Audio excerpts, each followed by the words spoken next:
Marcy, you good? Okay.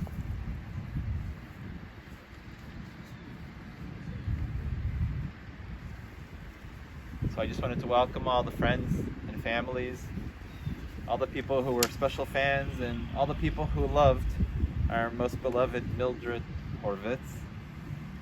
For me, as the rabbi for Montefiore, we had many charismatic residents. We had many residents with a lot of personality, but there truly was no one like Mildred in so many different ways. And so in the course of explaining her life story and sharing some of the beautiful stories that I was given over by Judy, if it's not already clear, abundantly clear to all the people here, we will really share and enjoy all the special things about the life that Mildred had.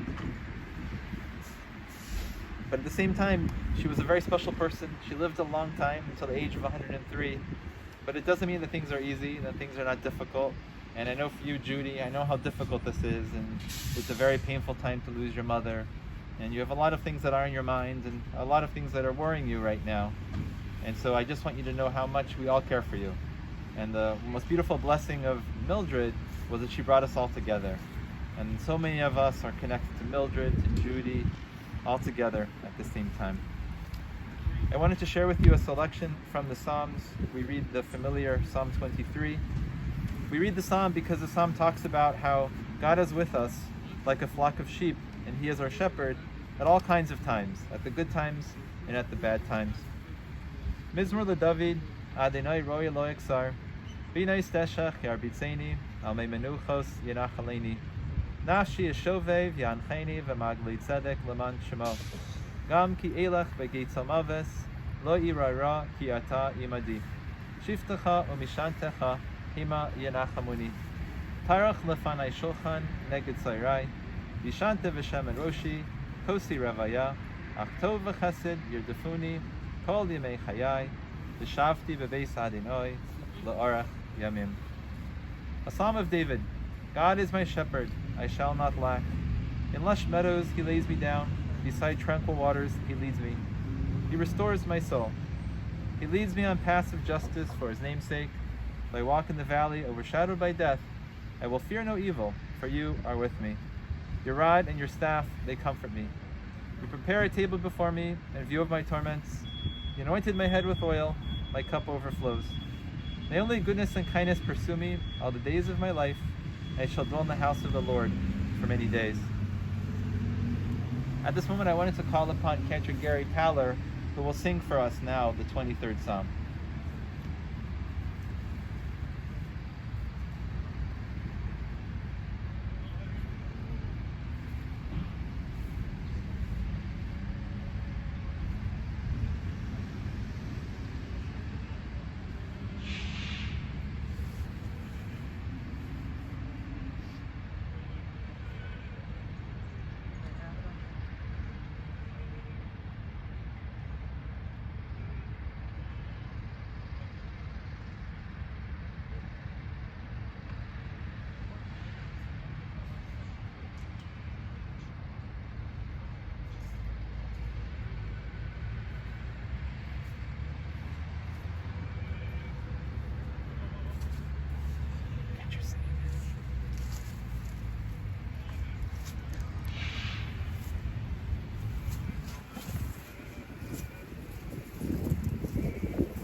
also our custom that we read the section of the Proverbs entitled The Woman of Valor, the Eshet Chayil.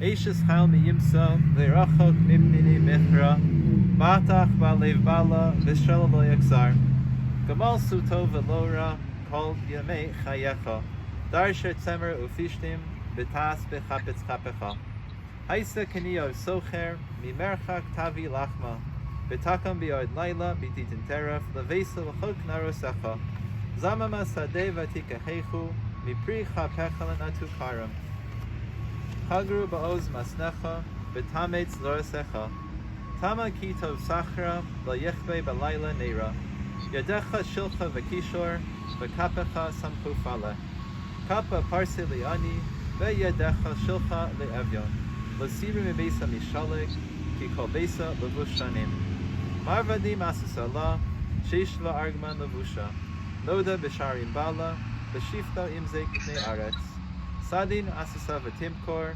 v'chagnar nasnu knani Oz v'hadar levusha v'tischok liyam acharon Picha pascha behachma Besaris chesed al lishona Sophia halichos besa V'lechem atzlus lo sochel Kamu v'necha v'yashura Bala v'halu Rabus banos sochayo V'yatalis al kulana Sheker achein v'hevel hayofi Isha yiras adonai hi tishalel Tenu la mipri yadecha V'halucha v'sharim ma'asecha.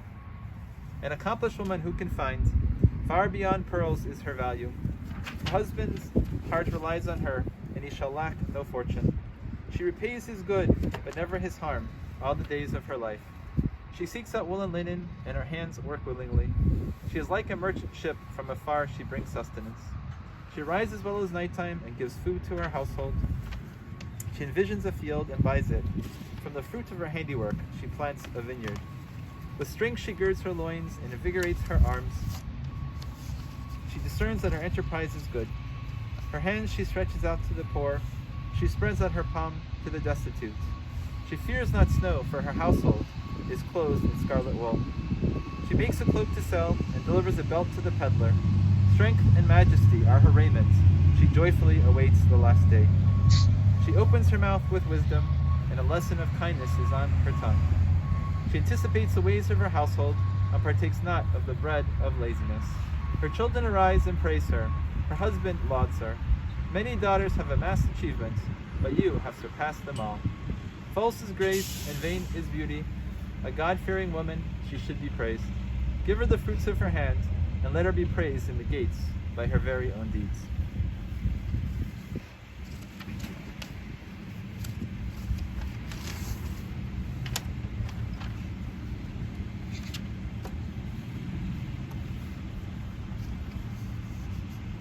I had the opportunity to speak with Judy recently, and as we all know, Judy's full of stories about Mildred. Judy loves to speak about her mother, to share things that she taught, that she learned from her, shared an understanding and insight into all the very special things that made Mildred tick.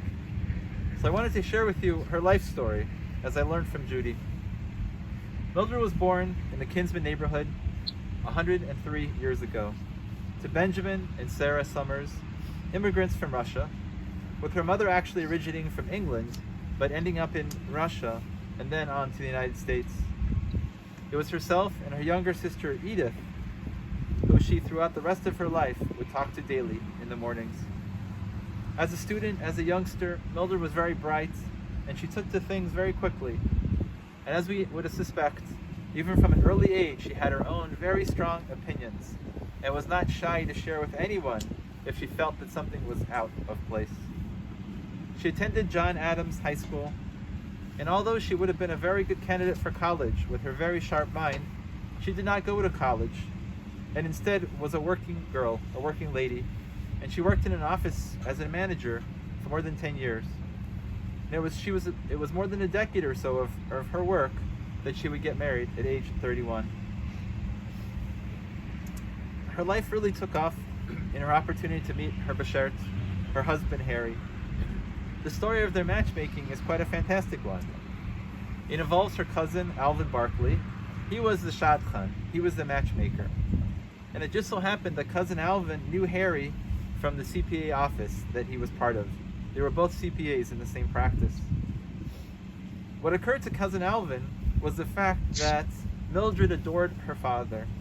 And she knew that her father was very particular, that when it was time to eating his steaks, he would not tolerate even a bit of extra fat on the side of the steak, and would meticulously remove the steak.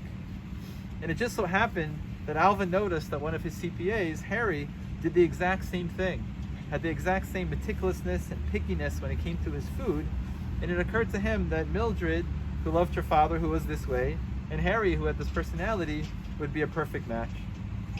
And at first it didn't work out so great. Mildred did not see in Harry the things that she was looking for, but still it seemed like there was a spark, there was something going on there. And so what happened was Harry said he was going to go his separate way, he was going to go do his own things, and he said though he would call her. And Mildred's last words to him before this incident was, don't tell me that unless you really mean to. She really said it like it was. She was not shy. And he affirmed and he said that he would, but unfortunately tax season got the best of him, and time went along, and she still did not hear from him. It was many, many months. It was about May time, and sadly Harry's father had died. And it was announced in the newspaper there was going to be a shiva, and people were going to gather for the shiva. And Mildred made the decision. She said, you know what? I should go to that shiva. I should support Harry. Never mind, he said he would call me. He didn't call me. But it's the right thing to do. I'm going to go to that shiva. So Mildred made a shiva call. She was able to be supportive of Harry. And the next thing you know, they start dating once again. At first it was a little bit of a slow start, but she realized that she really liked him, that they really had a lot in common. They were more older people, more mature. They took their time. But at age 31, they decided to get married. And in a very practical fashion, Harry didn't surprise her or take her to a fancy restaurant. He just brought home 2 diamonds. And he said to Mildred, which is the diamond that you like, this one or that one? And in a very Mildred fashion, she said, I don't like either of them. Neither of them are big enough for me. So that was the proposal, and that was the Mildred acceptance. So they were married in 1948. And at that time, there was a housing shortage, and they were forced to live with the grandparents. It wasn't exactly easy for Harry. He really sought his independence, and they couldn't wait to get the 2 of them into their own home. And they found a 2-family home in University Heights. And then came March 1950. A big event occurred with the birth of Judy. Mildred was a very good homemaker, very fastidious. She was the kind of homemaker that was always dusting and cleaning and wiping, perpetually making sure there wasn't a spot of dust anywhere in the house.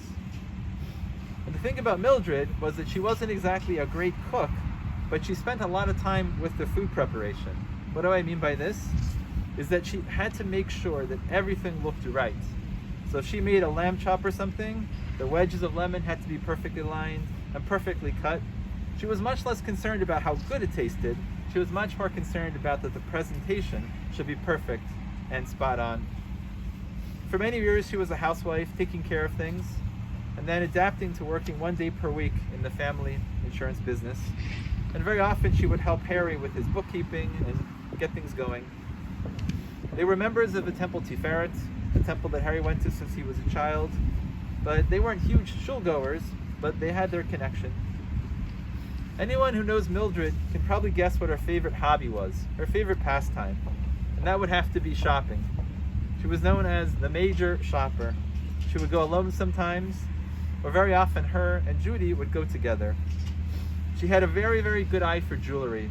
She loved jewelry, and she knew exactly what was good and what was not so good. And very often she wasn't just shopping for herself. A lot of the time people knew what a good eye she had, and they would send her on missions. She loved to get the missions from her family to buy a certain kind of a thing, something that they were looking for that only she could spot and find in just the right situation.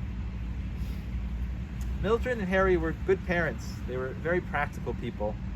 When Judy was born, the immediate thing that they did was bought some savings bonds and decide on the spot that Judy would go to college, even though it was more than 20 years early.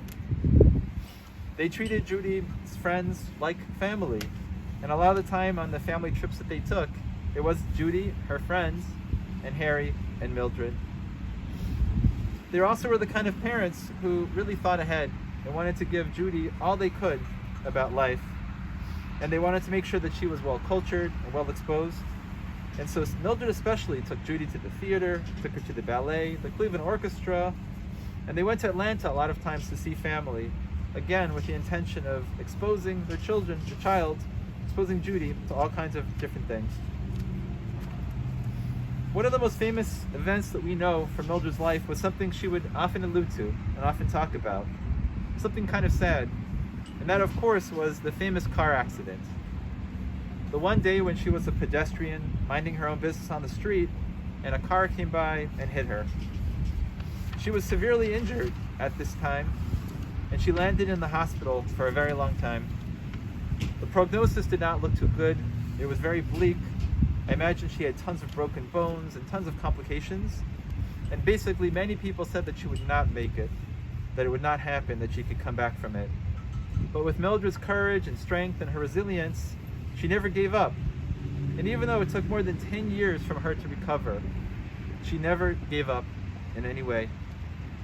Certainly the accident left her a different person. She suffered from headaches, she suffered from palsy.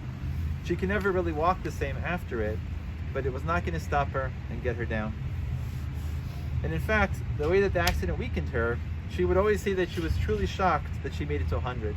Not just as a regular person, but certainly as a person who had gone through this terrible accident and experience. But Mildred kept this commitment to being strong, especially physically, and she made it her mission that every single day of her life, she would always walk. So up until her 90s, she was to be seen on a daily basis, walking at the mall, every single day, no matter what.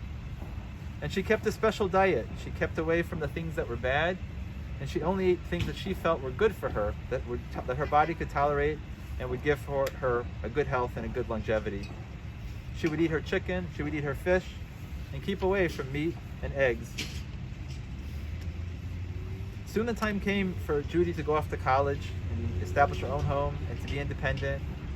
And a little bit later it would happen, a few decades later, that Harry would pass away. And Harry passed away at the time when Mildred was a young 83 years old.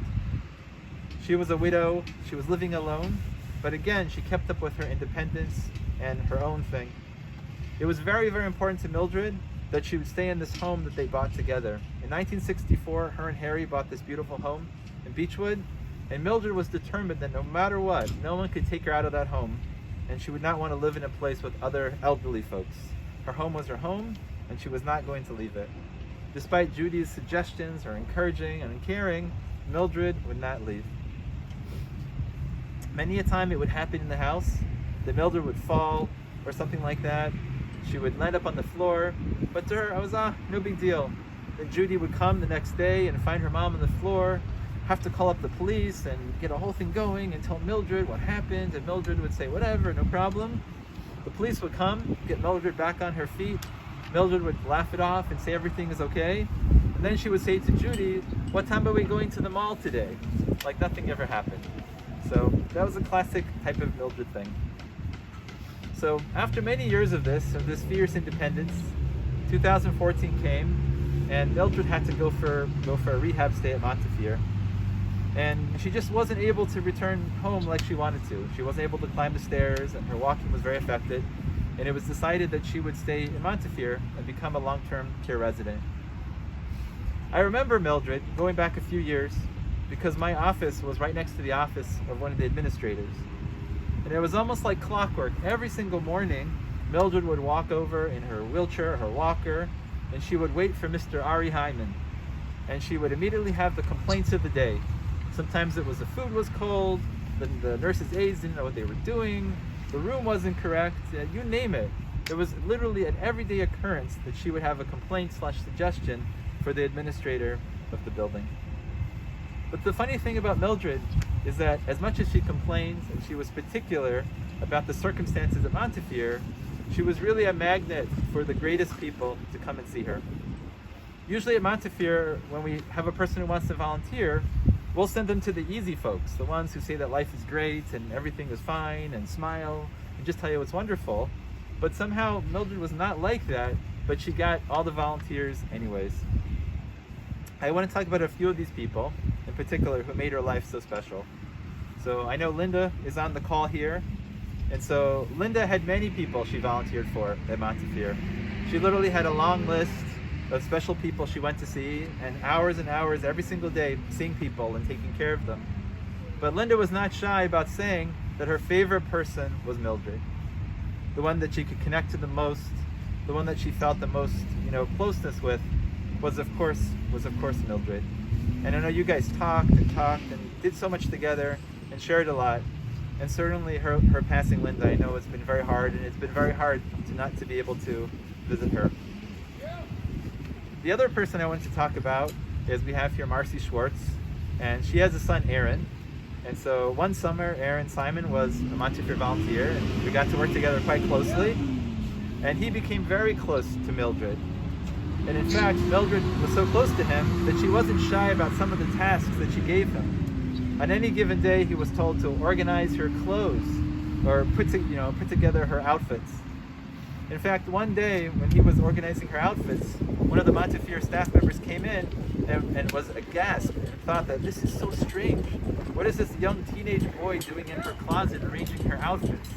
And she thought something was really, really wrong, but it was just a simple case of Aaron taking care of what what Mildred wanted. And the good thing about Aaron was that when he went off to college, he told his mom about Mildred. And so ever since then, Marcy Schwartz has been a very close friend and volunteer, and all around good person, taking care of many things for Mildred, and has gotten to know Judy and the family very, very well.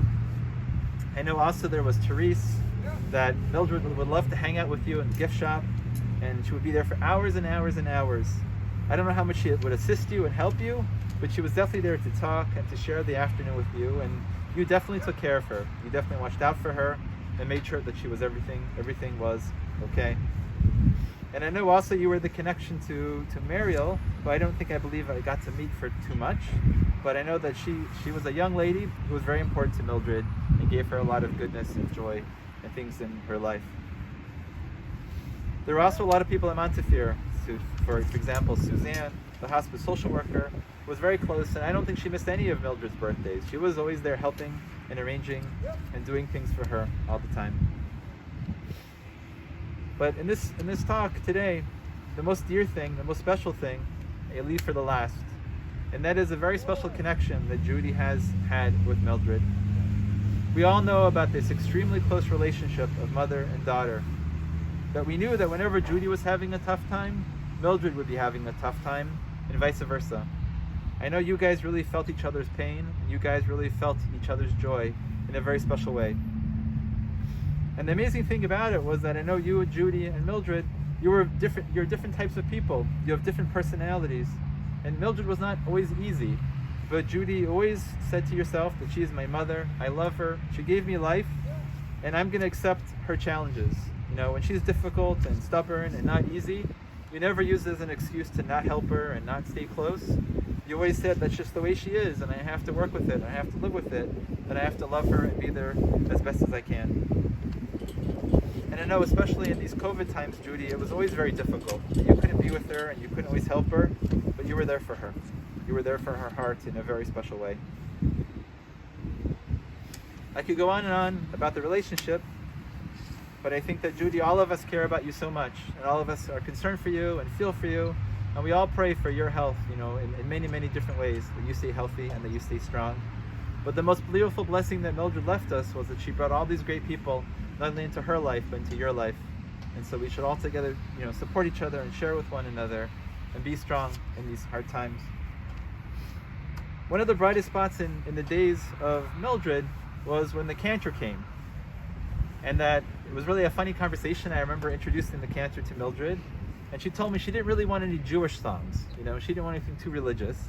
And we sort of settled on Fiddler on the Roof. That was a nice compromise of the rabbi's suggestions, but not being too Jewish or not too religious. And so the cantor would come on a frequent basis and sing for her. She loved songs like If I Was a Rich Man.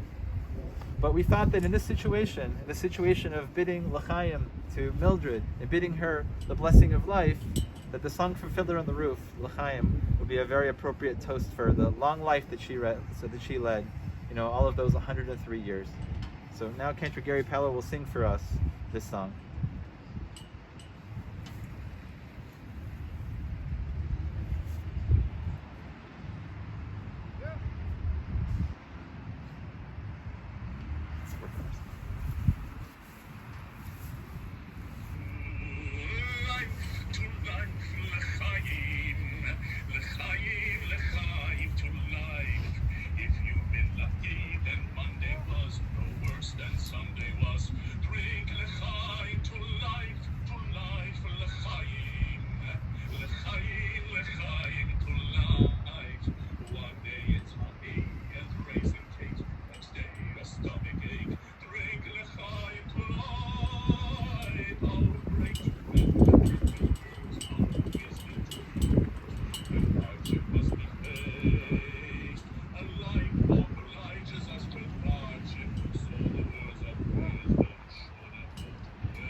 All right, thank you so much, Cantor Gary Fowler. We all make a l'chaim, we all make a toast to life in honor of Mildred.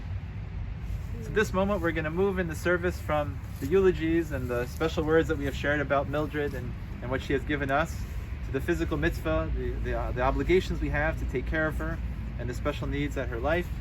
I think at this time also Judy might bid us goodbye. So Judy will say we love you and we wish you our sympathies and our thoughts and our prayers, and that you should be comforted and consoled in these difficult times. So at this point now we're going to... Goodbye, Judy. We'll keep in touch. Please do. We will. Love you. Love you too, Linda. Bye, Judy.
So we had an opportunity to make sure that all the physical needs were taken care of, and we've been able to bury Mildred according to our tradition.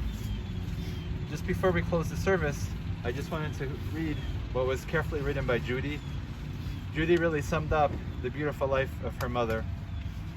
She wrote, born in Cleveland, August 7th, 1917, to Benjamin and Sarah Summers, she graduated from John Hayes High School and lived in Cleveland, University Heights, and Beechwood. She was a member of the Temple Tiferet Israel. She judged people not on their education, but on their character. She knew how to be a true friend and acknowledged when she was wrong. She had an uncanny sense of knowing things, and her determination allowed her to live to 103. Beechwood Place was her second home. Cherished friends Linda Engart, Frankie Henry, Mariel Lustig, Marcy Schwartz, and Terrence Tusher. They all supported, comforted, and were there for her.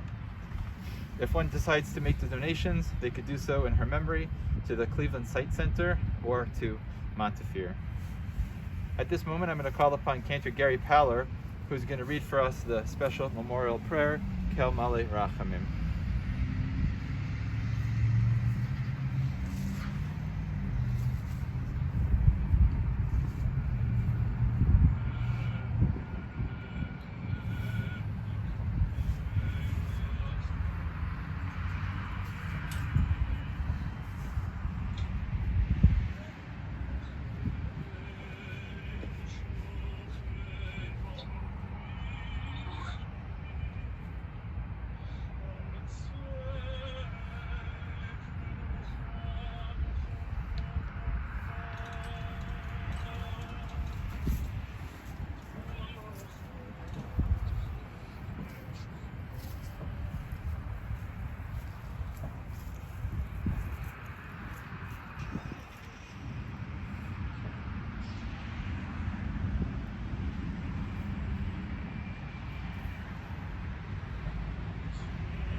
God full of mercy, who dwells on high, grant proper rest on the wings of the divine presence, in the holy levels of the holy and the pure ones who shine like the glow of the firmament, for the soul of our most beloved Malka, the daughter of Binyamin, who has gone into her world, and for whom we pray. May her resting place be in the Garden of Eden, and may the Master of Mercy shelter her in the shelter of his wings for all eternity. May He bind her soul in the bonds of life. God is her heritage, and may she repose in peace on her resting place. And we say together, Amen. So we close the service with that. I just want to say thank you to everyone for participating and for their support. And we all say together to Judy and to all her friends and to all of us who are mourners in the loss of Mildred, we say Hamakom Yinachem Eschem B'Slok Shar Aveli Tzion Yerushalayim. May the Omnipresent, may God comfort all of us, especially Judy, among the mourners of Zion and Jerusalem. Thank you so much for participating.